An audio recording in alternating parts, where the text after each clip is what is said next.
तो आपको वहां एक दिव्य शरीर मिलेगा। शरीर दिव्य, आप दिव्य हो जाएंगे, है ना। ऐसा शरीर होता है स्वर्ग में, ना रोग लगता है, ना बूढ़ा होता है, ना बिगड़ता है। आपको सुंदर सुंदर वहां भोग मिलेंगे, संसार का जो भोग भोगना है। चाहे आप अपने आप को देवता बना लें या अपने आप को अप्सरा बना लें, है ना। भोग आपको खूब मिलेंगे, खूब भोग भोगिए। खाने को बढ़िया मिलेगा, रहने की बढ़िया सुविधाएं हैं। परंतु आप कहें कि स्वर्ग में भगवान का दर्शन हो जाए, तो वहां भगवान का दर्शन नहीं होता। वहां आप सोचें कि कीर्तन करने लग जाएं, तो वहां कीर्तन नहीं होता। वहां सोचें कथा सुनने लग जाएं, वहां कथा नहीं होती। वहां सोचें चलो बिहारी जी का दर्शन कर लें, वहां बिहारी जी नहीं है। वहां जो भी आप मृत्यु लोक में पुण्य करते हैं। अच्छा, स्वर्ग कौन जाता है? स्वर्ग से ऊपर है गौलोक धाम। गौलोक धाम मतलब भगवान श्री कृष्ण का धाम, गौलोक धाम। राम जी का धाम साकेत धाम, और नारायण भगवान का धाम बैकुंठ धाम। ये कितनी दूर दूर है? बहुत दूर नहीं है, एक ही कॉलोनी में गलियां हैं। Phase 1, phase 2, phase 3। Phase 1 Baikunth, जैसे देखो ये कथा पांडाल के बगल में गौरी गोपाल, उसी तरह बैकुंठ के बगल में ही गौलोक धाम, और बस गौलोक धाम के बगल में ही इस तरफ गौलोक धाम है, इस तरफ साकेत है, बीच में बैकुंठ है। बिल्कुल दीवार लगी है आसपास। बैकुंठ और साकेत और गौलोक, ये लगभग तीनों एक ही मान के चलो। राम जी के भक्त जाते हैं साकेत, कृष्ण जी के भक्त जाते हैं गौलोक, और नारायण के भक्त बैकुंठ। और जो संसार के ही उलझन में पड़े होते हैं और तुमसे थोड़ा मोड़ा पुण्य हो गया, तो तुम्हें भगवान स्वर्ग भेज देंगे, जाओ चटनी चाट के आओ। तो स्वर्ग कोई बहुत बड़ी, आप लोग लिखवा देते हैं अपने पूर्वजों के, स्वर्गीय पिताजी, स्वर्गीय दादा। स्वर्ग कोई बहुत प्रोफेशनल थोड़ी है स्वर्ग। वृंदावन से भी अच्छा नहीं है स्वर्ग। वृंदावन तो प्रत्यक्ष भगवान का घर है, इसे आप बैकुंठ कह सकते हैं। ये बैकुंठ है। इतना भी सुख नहीं है स्वर्ग में। यहाँ ये सुख है कि आप कथा सुन रहे हैं, यहाँ ये सुख है कि आप नाच सकते हैं, कीर्तन कर सकते हैं, परिक्रमा लगा सकते हैं। ये सुविधाएं स्वर्ग में नहीं है। स्वर्ग में इंद्र बैठे हैं, अप्सराएं नाच रही हैं, तुम भी जाओ टुकुर टुकुर देखना। तो ये सब करने के लिए देखो अपना मन बिल्कुल नहीं है। ना हमें स्वर्ग जाना है, ना हमें, मैं सच्ची कहता हूं मेरी माँ मेरे भीतर रत्ती भर फ्री में कोई स्वर्ग पहुंचाए तो मैं फ्री में स्वर्ग ना जाऊं। पुण्य कर पुण्य किया वह आपके श्री चरणों में हम समर्पित कर रहे हैं। यदि आपने इतना कह दिया तो फिर आप गौलोक जाएंगे, स्वर्ग जाएंगे, बैकुंठ जाएंगे। और यदि आपने पुण्य करके अपने ही पास उसका फल रखा तो उस पुण्य का फल भोगने हमें स्वर्ग जाना पड़ता है। जो पुण्य करके हम उस पुण्य का फल खुद रख लेते हैं, उस पुण्य का फल भोगने हमें कहाँ जाना पड़ेगा? स्वर्ग। और यदि हम वो पुण्य भगवान के चरणों में समर्पित करते जाएं तो फिर हमें गौलोक की टिकट मिल जाएगी। और यदि आपने पाप किया तो स्वर्ग भी नहीं, नरक। इसलिए स्वर्ग के देवता इंद्र अमृत लेके आए और परीक्षित से कहते हैं ये स्वर्ग का अमृत जरा परीक्षित को पिलाकर कथा अमृत हमें पिला दो। सुखदेव भगवान कहते हैं स्वर्ग का अमृत पीने से तो स्वर्ग मिलता है, पर कथा अमृत पीने से तो भगवान मिल जाते हैं। इसलिए स्वर्ग से करोड़ गुना अरब गुना श्रेष्ठ भागवत का सुख है, भगवान के चरणों का सुख है। इसलिए भागवत नहीं छोड़ना। हनुमान जी जब राम जी जाने लगे अयोध्या से, राम जी ने सबको कह दिया चलो चलो चलो, सब चले गए। अंत में हनुमान जी से कहा आप चलो। हनुमान जी बोले प्रभु जहां आप जा रहे हैं कहां जा रहे हैं? बोले हम साकेत जा रहे हैं, साकेत लोक जा रहे हैं। हनुमान जी बोले तो आप जहां जा रहे हैं वहां आपकी कथा है? राम जी बोले वहां तो साक्षात हम ही हैं, हमारी कथा की जरूरत ही नहीं है। अच्छा, हनुमान जी बोले तो फिर प्रभु एक काम करो, फिर आप ही जाओ, हम नहीं जाएंगे। अच्छा, साकेत नहीं चलेंगे ना, हम यही मृत्यु लोक अच्छे हैं, अयोध्या अच्छे। अरे ये तो बताओ हनुमान जी जाना क्यों नहीं चाहते? हनुमान जी ने कहा प्रभु साकेत लोक में आपका दर्शन तो होगा, पर मेरा मन तो बिना आपकी कथा के लगता ही नहीं है। आपको मैं कब तक देखूंगा? टुकुर टुकुर टुकुर कितनी देर देखूंगा? आपको उतनी देर नहीं देख सकता जितनी देर आपकी कथा सुन सकता हूं, है ना। अच्छा, राम जी ने जब अवतार लिया तो राम जी ने रावण को ही तो मारा, लंका वासियों को ही तो मारा, और रास्ते में कुछ लोगों को दर्शन दे के उनका उद्धार किया। गिने चुने उंगलियों में आप गिन सकते हैं, है ना। राम जी ने त्रेता युग में रावण का उद्धार किया, केवट का उद्धार किया, गिने चुने लोगों का राम जी ने उद्धार किया। राम जी के रूप स्वरूप ने गिने चुने लोगों का उद्धार किया, लेकिन त्रेता से लेकर इस कलयुग तक राम के नाम ने करोड़ों अरबों खरबों लोगों का उद्धार कर दिया। राम ने जिनका नहीं, राम नाम ने उनका कर दिया। अरे हम कलिकाल के भक्त जो हैं कलयुग के, हम तो उस नाम के ही आश्रित हैं। हम किसके आश्रित हैं? नाम के। इसलिए राम से अधिक महिमा किसकी है?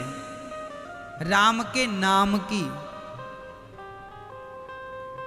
इसलिए हनुमान जी कहते हैं भगवान जहां आप होंगे वहां आपकी कथा हो ये जरूरी नहीं है, पर हनुमान जी ने कहा प्रभु जहां आपकी कथा होगी वहां आप होंगे, यह बिल्कुल विश्वास है मेरा, निश्चित है। जहां राम है वहां राम की कथा हो यह निश्चित नहीं है, पर जहां कथा है भगवान की, जहां कृष्ण कथा है वहां कृष्ण होंगे यह निश्चित है। इसलिए हनुमान जी मृत्यु लोक छोड़ के नहीं गए, राम जी गए पर हनुमान जी नहीं गए। तो राम जी ने कहा हनुमान जी से अच्छा आप अयोध्या में कब तक रहोगे, तारीख क्या है आने की? तब हनुमान जी ने कहा इस धरती में जब तक आपकी कथा रहेगी तब तक हनुमान इस धरती में रहेंगे। जब तक भगवान की कथा है तब तक हनुमान जी यहां। राम चरित्र सुनवे को रसिया, हनुमान जी बहुत रसिया हैं। काहे के? राम कथा सुनवे के, कृष्ण कथा सुनवे के रसिया है। हनुमान जी महाभारत में भी थे, आपको पता है। अर्जुन जिस रथ पर बैठे थे उस रथ के ऊपर जो ध्वजा थी, झंडा था, उस झंडा पर श्री हनुमान जी बैठते थे। एक पल के लिए भगवान अपने भक्त से अलग नहीं है। सच्ची बताऊं, ये तो कहने की बातें हैं कि भगवान स्वर्ग में है, ये तो कहने की बातें हैं कि भगवान साकेत और बैकुंठ में है। सच्ची बताऊं, जो भक्त सच्चे हृदय से भगवान को पुकार लेता है भगवान तो उनके हृदय में आ जाते हैं, सबके हृदय में बैठते हैं। इसलिए बड़े प्रेम से कथा हुई। इंद्र का स्वर्ग से अमृत को ठुकरा दिया गया, कथा की महिमा गाई गई। इंद्र जब गए तराजू बांधी, एक पलड़े पर भागवत को दूसरे पलड़े पर तौल के देखा, भागवत का पलड़ा ही सर्वश्रेष्ठ था।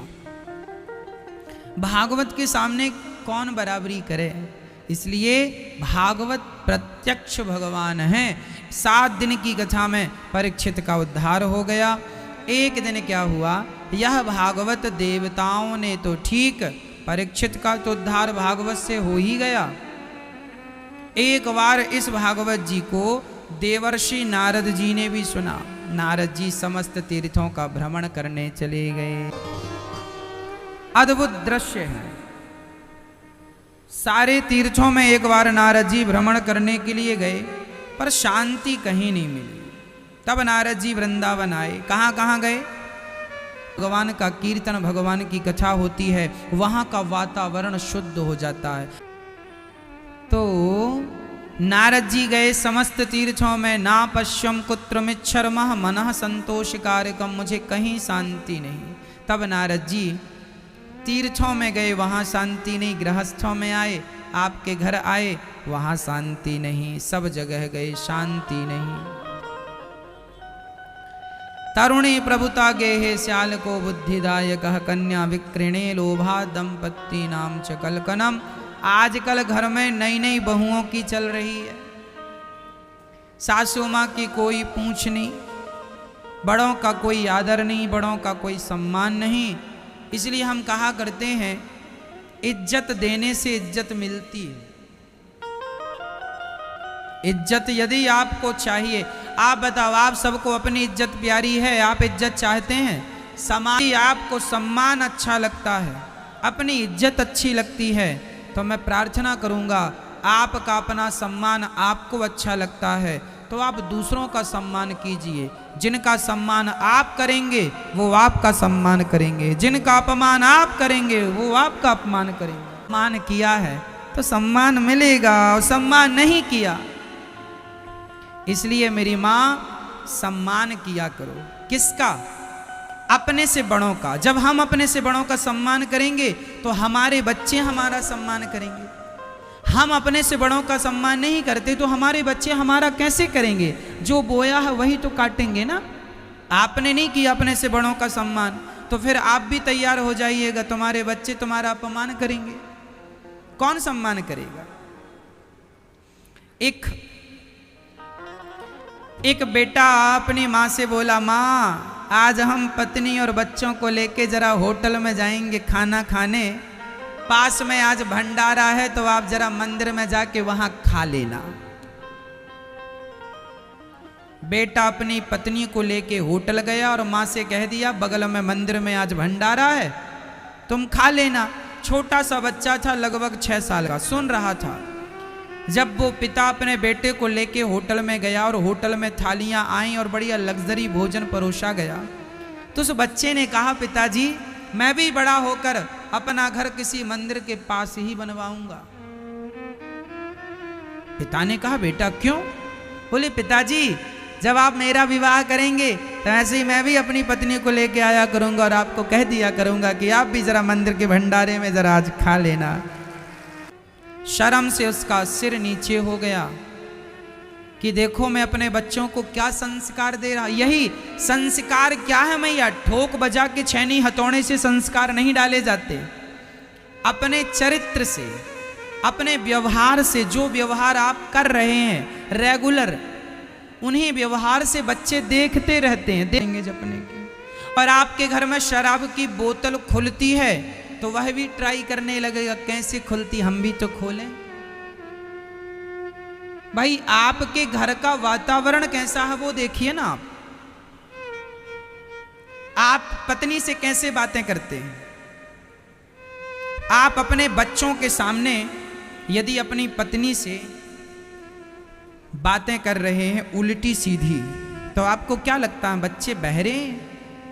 बच्चों की पकड़ने की क्षमता आपसे कई गुना ज्यादा होती है। इसलिए मैं आपसे फिर कह दूं, बच्चों के सामने माँ बाप को कोई अश्लील बात भी नहीं करनी चाहिए।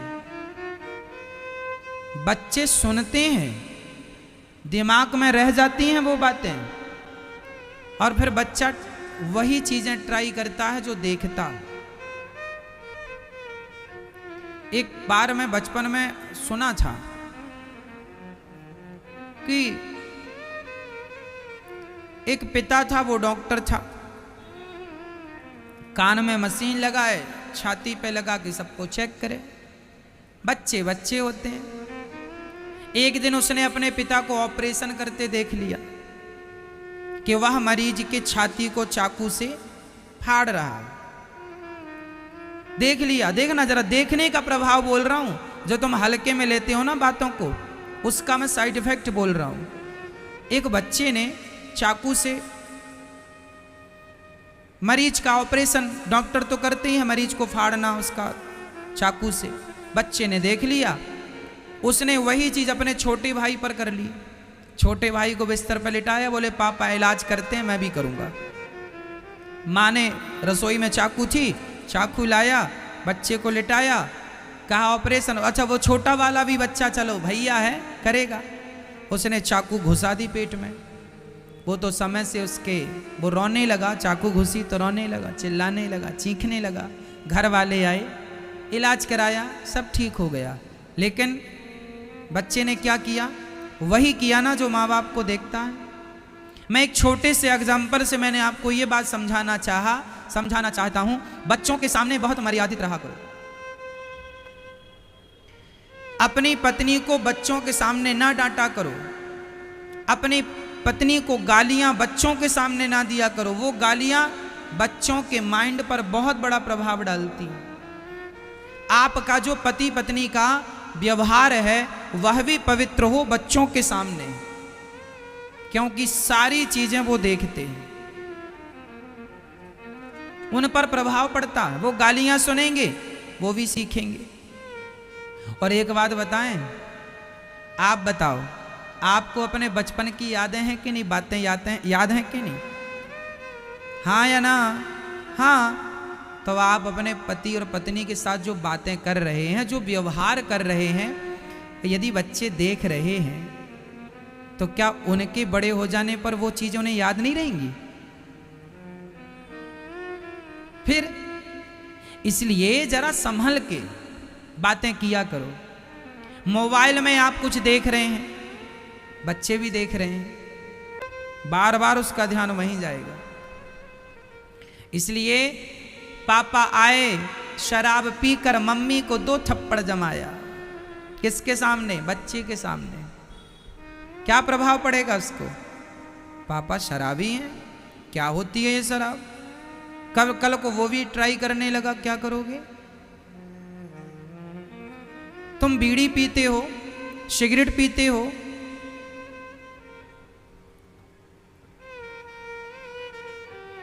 पड़ोस में मेरा एक दोस्त रहता, अभी भी है वो, उसके पिताजी बीड़ी पीते थे।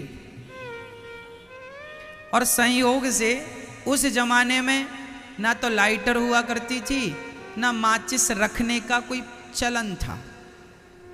आदमी घर में रहता था, तो वो बाप अपने बेटे से कहता, जा चूल्हे से बीड़ी जला के ले आ। गांव की घटना है, मेरे दोस्त ने बताया। उसने कहा कि मेरे पिताजी बीड़ी दिया करते थे, जा चूल्हे से जला के ले आ। तो वो बोला कि मैं जाता था। अच्छा, वो मुझे एक दिन बीड़ी पीता हुआ मिल गया, मेरा दोस्त। तो मैंने उससे पूछा, भाई तुम बीड़ी पीने लगे हो, तुम बीड़ी अच्छी नहीं होती ना, ये बीड़ी नहीं पीना चाहिए। मैंने कहा तूने कैसे सीखा? बोले मेरे पिताजी ने सिखाया। अरे पिताजी ने कहा तू बीड़ी पिया कर ना। पिताजी ने ये नहीं कहा कि बीड़ी पिया कर। वो बचपन में छोटा था तो बीड़ी पकड़ा दिया करते थे, चूल्हे से जला के ले आ। मैं चूल्हे से जला के लाता था और जला के देखता था पिताजी पीते हैं, जरा क्या होता। तो पहले खुद पी लेता था, एक कस ले लेता था, फिर पिताजी को पकड़ा देता था। और पिताजी जब पी के फेंक दें तो फेंकी हुई बीड़ी उठा के फिर पी ले एक बार। बोले अब आदत हो गई है मेरी। बोले पिताजी मेरे से बीड़ी ना जलवाते तो मैं बीड़ी ना पीता। छोटी सी घटना है, सबक कितना बड़ा है। आप अपने बच्चों को यदि हाथ में बीड़ी पकड़ा रहे हैं, जा चूल्हे से जला के ले आ। पैसे दे के भेज रहे हैं, जा जरा बीड़ी खरीद के ला।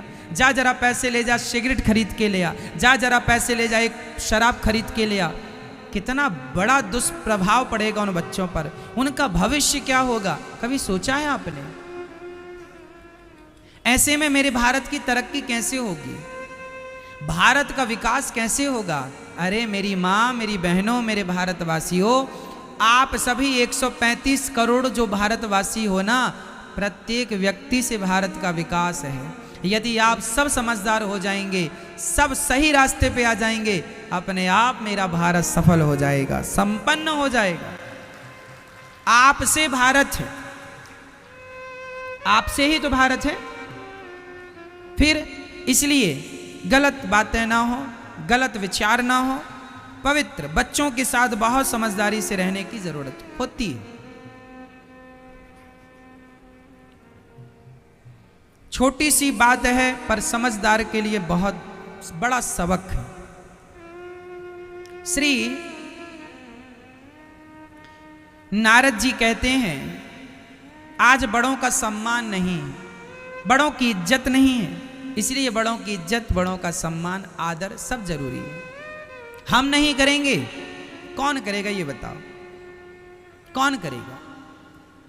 तू कर ले, तू कर ले, तू भी करना भाई, तू भी कर, मैं भी करूं। यदि आज मैं बड़ों का सम्मान ना करूं, आज यदि वृद्ध माओं की सेवा हम ना करें, फिर कौन सीखेगा? हम नहीं करेंगे, कौन करेगा?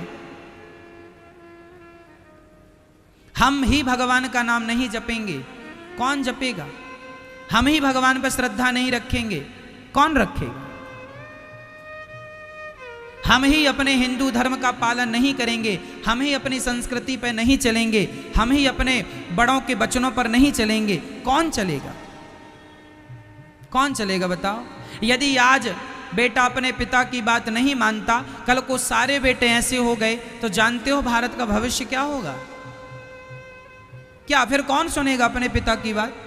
हम नहीं सुने। राम जी अपने पिता की आज्ञा का पालन ना करते तो बताओ फिर कोई राम जी के जैसा पिता की आज्ञा का पालन करता? पिता ने कहा जाओ वनवास, राम जी ने सवाल नहीं पूछा कि मैं क्यों वनवास जाऊं, मेरी गलती क्या है, पलट के पूछ सकते थे, नहीं पूछा। यदि राम जी कहते हैं मैं भगवान होके पिता और माँ की आज्ञा का पालन करता हूं, तो तुम इंसानों को तो माँ बाप की आज्ञा का पालन करना चाहिए। यदि वो ना करते तो फिर कौन करता? यदि भरत जी अपने राम जी भाई से ना कहते कि भैया चलो मैं चित्रकूट आपको लेने आया हूं, चलो अब आप अयोध्या के राजा बन के रहना, आपके बदले मैं वनवास काटूंगा। ये बात भरत जी ने कही कि मैं वनवास काट लूंगा, आप राजा बन जाओ चल के। बाद में खड़ाऊ लेकर गए राम जी की भरत जी। यदि भरत जी अपने भाई के प्रति यह समर्पण ना दिखाते तो फिर बताओ जमाने में हम उदाहरण किसका देते? फिर किस भाई का उदाहरण दिया जाता? आज उदाहरण दिया जाता है कि भाई कैसा हो? भरत के जैसा हो। यही तो कहा जाता है ना, हाँ या ना? आज जमाना एग्जाम्पल किसका देती है? भाई हो तो भरत जैसा। यदि भरत जी भी कह देते चलो वनवास गया माँ तुमने ठीक किया, मैं राजा बन जाऊंगा, और राम जी आएंगे 14 साल बाद लड़के फिर भगा दूंगा, क्यों आ गए?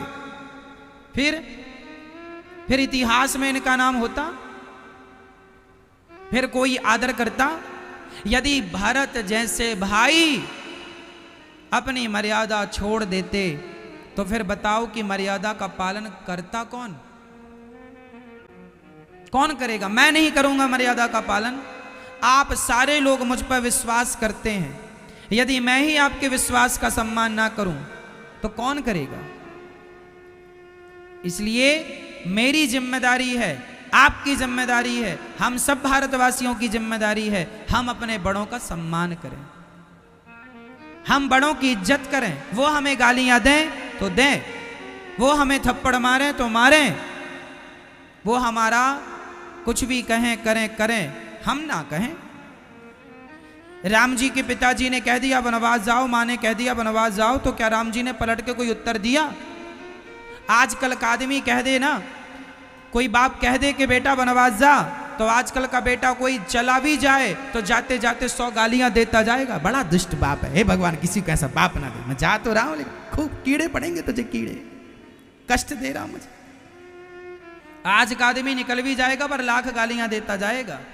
पर धन्य है राम कि जिस मुस्कान के साथ राज तिलक को स्वीकार कर रहे थे, उसी सम्मान के साथ, उसी मुस्कान के साथ उन्होंने वनवास स्वीकार कर लिया। धन्य है राम। ये सीखने जैसा है। इन प्रसंगों से नहीं सीखोगे तो कहां से सीखोगे? इन रास्तों में आप और हम नहीं चलेंगे, कौन चलेगा भाई?